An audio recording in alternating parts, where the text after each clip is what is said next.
ঐতিহ্যবাহী কাদিপুর ইউনিয়নের তরুণ পাক্কা উদ্যোগ ফুটবল উদ্যোগে আয়োজিত আজকের এই মিনিবার ফুটবল টুর্নামেন্টের ফাইনাল খেলা এবং পুরস্কার বিতরণ অনুষ্ঠানের সম্মানিত সভাপতি, উপস্থিত সম্মানিত অতিথিবৃন্দ,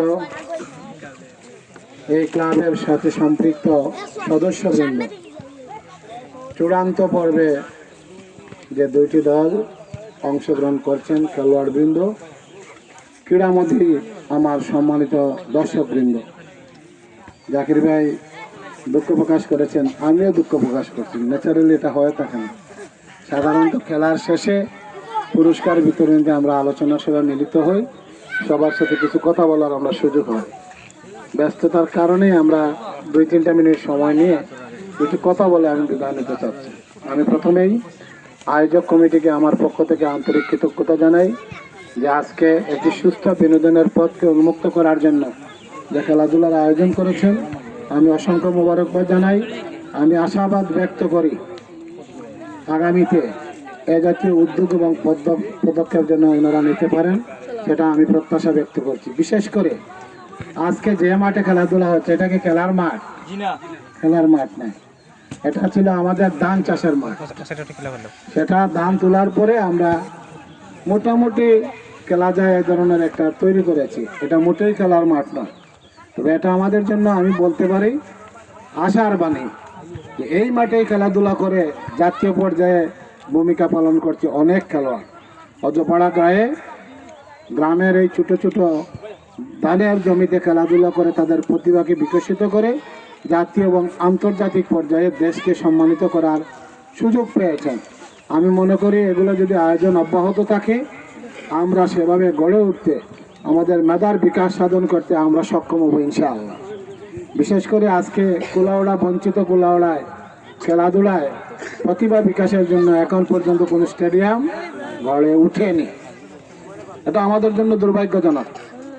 ইনশাআল্লাহ আমরা আশাবাদী। ইতিমধ্যে আমরা আলাপ আলোচনা শুরু করেছি। স্থানীয় প্রশাসন বলছেন ভালো একটা জায়গা দিতে পারলে আমরা একটা ভালো স্টেডিয়াম করব, এটা হওয়া উচিত। আমরা আশা করছি আগামীতে যদি আমরা রাষ্ট্রক্ষমতা যেতে পারি, অন্তত পক্ষে ভালো মানের একটা স্টেডিয়াম কমপক্ষে হলো কুলাউড়া উপজেলায় গড়ে তোলার জন্য আমরা সর্বাত্মক প্রচেষ্টা চালাবো।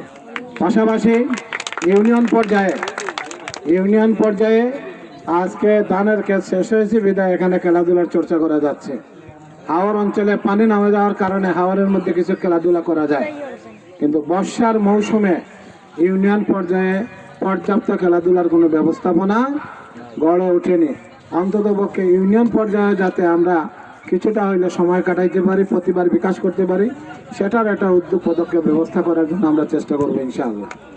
বিশেষ করে আজকে খেলা যতটুকু উপভোগ করেছি, হাফ অ্যান আওয়ার হয়েছে, আমি লক্ষ্য করেছি যে প্রতিদ্বন্দ্বিতাপূর্ণ খেলা হচ্ছে। আমার ধারণা হাফ অ্যান আওয়ারের পরে যে হাফ টাইম পাবো, সেই টাইমে মনে হয় এই ধরনের খেলাধুলা উপভোগ করবে সবাই, এবং সেটাই খেলাধুলা হওয়া উচিত।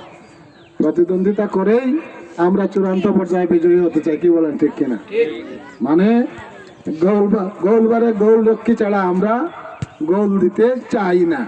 যেভাবে বিগত সময়ে নির্বাচনে ক্যান্ডিডেট ছাড়া আমরা বিজয়ী হয়েছে, এভাবে চাই কিনা? আমরা চাই না।